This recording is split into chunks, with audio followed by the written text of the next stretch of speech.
গরম গরম বেগুনি আর চঙা ভাজা হয়ে গেছে। মচমচি চঙাতে এবার কামড় বসানো যাক। বৃষ্টি পড়লে বেগুনি মানে একটু তেলে ভাজা খেতে মন লাগে। এই বেগুনিতে কামড়টা দিলাম, সত্যি সেই লাগছে।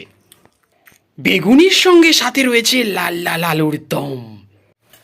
চলো তাহলে আলুর দম দিয়ে মুড়ি এবং সেই সঙ্গে বেগুনি জমিয়ে খাওয়া যাক। এবার বসে গেলাম দুপুরের পেট পুজোর জন্য। আর পেট পুজোর মেনু কি কি রয়েছে পুরো গল্পটা কন্টিনিউ দেখতে থাকো, বুঝতে পারবে। কেমন আছেন সবাই? এসটি ব্লগ চ্যানেলে আপনাদের সকলকে স্বাগত জানাই।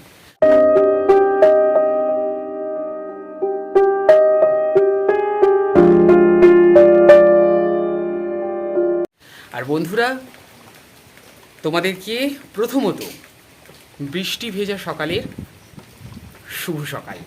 কেন বললাম এই কথাটা? কারণ বাইরের পোর্শনটা দেখো, তোমরা বুঝতে পারবে। বাইরের পোর্শন বন্ধুরা, বৃষ্টি হচ্ছে, আর ঝিমঝিম ঝিমঝিম করে বৃষ্টি হচ্ছে। দোতলা থেকে কন্টিনিউ করার এটাই কারণ, যাতে তোমাদেরকে বৃষ্টি পরিবেশটা দেখাতে পারি। সেই জন্য বাড়ির দোতলা থেকেই গল্পটা শুরু করছি। আর আজকের গল্পের মেন যে টপিক, সেটা টাইটেল আর থাম্বনেল দেখে বুঝতে পেরে গেছো। তাও তোমাদের কাছে একটু শেয়ার করছি। আজকের টপিকটা থাকবে টিফিনে কী খাওয়া হচ্ছে এবং লাঞ্চে কী খাওয়া হচ্ছে দুপুরবেলায়, তার পুরো ব্যাপারটা তোমাদের কাছে তুলে ধরবো। কেমন কী খাওয়া দাওয়া চলছে এই ঠান্ডার সময়, বৃষ্টির সময়, সবটাই তোমাদের কাছে তুলে ধরবো। আশা রাখছি তোমাদের ভালো লাগবে। পুরো গল্পটা কন্টিনিউ দেখতে থাকো। আর এখন আপাতত নিচে যাওয়া যাক, একটু পরে আবার কিছু না কিছু পোর্শন নিয়ে অবশ্যই তোমাদের কাছে আসবো বন্ধুরা। হাত মুখ ধুয়ে ফ্রেশ হয়ে গেছি। আর গল্পটা শুরু যখন করছিলাম তারও আগে কিছু কাজ ছিল। এই যে টিফিনে যে জিনিসগুলো হচ্ছে, তো তার জন্য কিছু জিনিস আনার ব্যাপার ছিল, সেই জন্য মাঠে গেছিলাম। সেখানে সেই জিনিসগুলো নিয়ে এলাম। তারপরে একটা জায়গাতে টাকা দেওয়ার ব্যাপার ছিল, সেখানে টাকাটা দিয়ে এলাম। তো এইভাবে ছোটোখাটো যে কাজগুলো বাকি ছিল সেগুলো করে তারপরে এসে তোমাদের কাছে ভিডিওটা শুরু করছিলাম। আর তখনও ফ্রেশ মানে হইনি। আর এই সব ফ্রেশ হলাম, ফ্রেশ হয়ে মোটামুটি রুমেতে এসছি, নিজের রুমেতে এসছি। এখন এখানে একটু ওয়েট করবো, তারপরে টিফিনের যে ব্যাপারটা রয়েছে সেটা নিয়ে তোমাদের কাছে আসবো বন্ধুরা। আর এই যে বন্ধুরা, টিফিনের জন্য খাবার দাবার রেডি চলছে। বেগুনি ভাজা হয়েছে, চঙা ভাজা হয়েছে, আর এদিকে এখনও বেগুনি ভাজা চলছে। আর মামিজি বেগুনিটা ভাজছে। বর্ষার সময় গরম গরম বেগুনি সত্যি সেরা লাগে।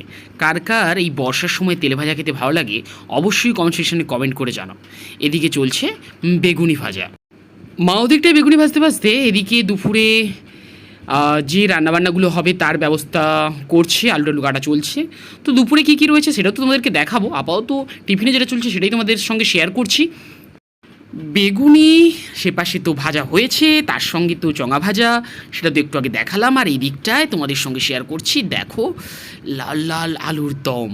এই আলুর দম দিয়ে মুড়ি খাওয়া হবে এবং সেই সঙ্গে বেগুনি চঙা ভাজা জমিয়ে পেট পুজো হবে। মুড়ি তো খাবো, তার আগে একটু চঙা যে ভাজা হয়েছিল টেস্ট করে নেওয়া যাক। আর চঙা ভাজা সাধারণত দোকান টোকানে খাওয়া হয়। আর চঙা ভাজা খেতে খেতে সত্যি কথা বলতে বন্ধুরা, ছোটোবেলার কথা হেব্বি মনে পড়ছিল। কারণ ছোটোবেলায় এই চঙা ভাজা প্রচুর খেয়েছি। তো আর বাড়িতে মাঝে সাঝে হয়, এই যে যেমন আজকে হয়েছে। আর খাচ্ছিলাম, বেশ মজমজ করছিল আর খেতেও বেশ হেব্বি লাগছিল। শুধু কি আর খালি মুখে চঙা খেলে হবে, একটু বেগুনিটাও টেস্ট করতে হবে না? তো সেই জন্য বেগুনিটাও টেস্ট করতে লেগে গেলাম। আর বেগুনিটাও বেশ ভালো মচমচে ভাজা হয়েছে, যে ভেতরটা তোমাদেরকে দেখালাম। আর সত্যিই খেতে হেভি লাগছিল। আর বেগুনিটা সবে ভাজা হয়েছে তো গরমও ভালোই লাগছিলো। এই জন্য খেতে খেতে আমার মুখটুক বেঁকে যাচ্ছে, এত গরম। এই যে দেখতে পাবে, এই দেখো দেখো মুখটুক বেঁকে যাচ্ছে, চোখ টোক মানে বন্ধ হয়ে যাচ্ছে, এত গরম লাগছে। তো যাই হোক, আর সাইড থেকে ভাই আমার দিকে উকি মারছে, এরকমই চলছে। আর সত্যি একটু আগেও তোমাদেরকে বলছিলাম, এরকম ওয়েদারে তেলে ভাজা খেতে কিন্তু সত্যি হেভি লাগে।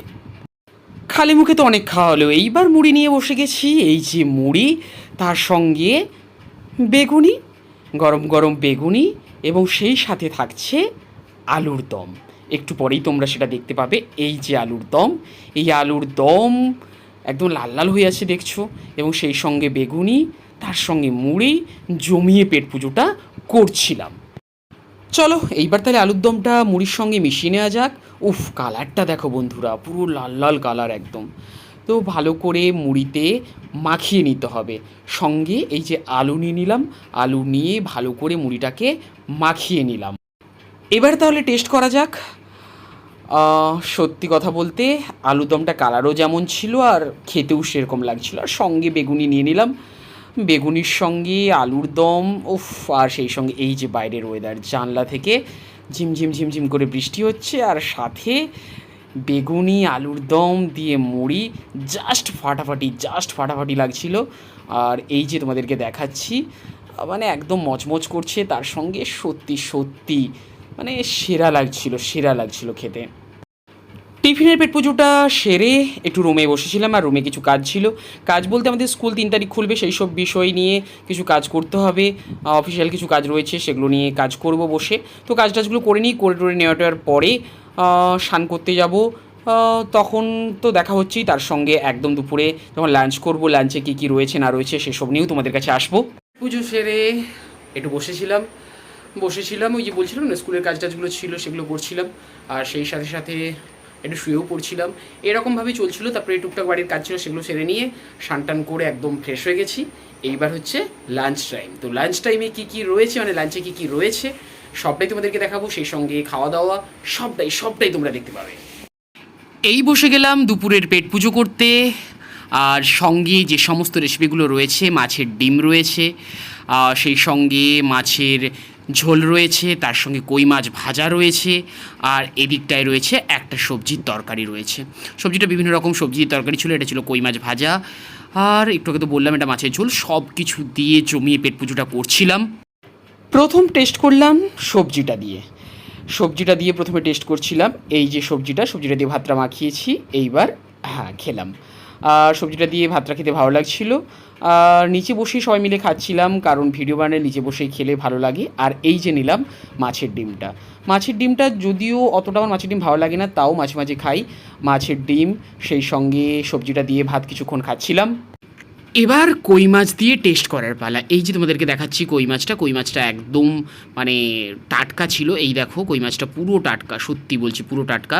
আর যেহেতু বৃষ্টি হচ্ছিলো, সবে ধরে নিয়ে আসা হয়েছে, তো পুরো টাটকা। আর কই মাছটা সত্যি ভালোই লাগছিল, একদম টাটকা, তো সেই জন্য সত্যিই ভালো লাগছিল। এইবার বন্ধুরা মাছের যে ঝোলটা ছিল আলু দিয়ে, সেই মাছের ঝোল, এটা পোনা মাছ ছিল, তো মাছের ঝোলটা ভাতে নিয়ে নিলাম। এইবার আলু দিয়ে ভালো করে ভাতটাকে মাখিয়ে নিচ্ছি। এইবার মাছটাকে ছাড়িয়ে একটু খেলাম। আর পোনা মাছটাও টেস্টফুল ছিল, যদিও পোনা মাছটাকে ফ্রিজে রাখা হয়েছিল, কালকে থেকে নেওয়া হয়েছে, ফ্রিজে রাখা হয়েছিল। এইবার মাছটা দিয়ে ভাতটা মাখিয়ে ভালো করে নিলাম, টেস্ট করে দেখলাম। এপাশে মাছের ঝোলটা খুব ভালো লাগছিল ভাতের সঙ্গে খেতে। তারপরে একটু শুয়েছিলাম, শুয়ে ফোন ঘাঁটছিলাম, ভিডিও দেখছিলাম। এইসব করতে করতে অনেকটা টাইম হয়ে গেছে, আর এখন বাজে 4:30। তো এখন তো থাকি, তোমরা মানে যে কাজ থেকে তোমরা তো জানো অলরেডি, পড়ানোর কাজ টাজ রয়েছে। তো যাই হোক, এখানেই আজকের গল্পটা শেষ করব। জানি না গল্পটা কেমন লাগলো। যদি তোমাদের গল্পটা ভালো লেগে থাকে অবশ্যই একটা লাইক করে জানাবে, অবশ্যই কমেন্ট করে জানাবে পুরো গল্পের মধ্যে কোন প্রশ্নটা তোমাদের সবথেকে বেশি ভালো লাগে সেটা কমেন্ট করে জানাবে। আর চ্যানেল নতুন হলে অবশ্যই চ্যানেলটি সাবস্ক্রাইব করতে হবে, যাতে তোমাদের সামনে ছোটো গল্প নিয়ে খুব তাড়াতাড়ি হাজির হতে পারি। তো চলো, যারা এখনও সাবস্ক্রাইব সারনি চটচট করে সাবস্ক্রাইবটা সেরে আমার পাশে থেকো, এটুকুই। আবার দেখা হবে আগামীকাল নতুন একটি গল্প নিয়ে। ততক্ষণ জন্য সুস্থ থেকো, ভালো থেকো, টাটা অ্যান্ড গুড বাই।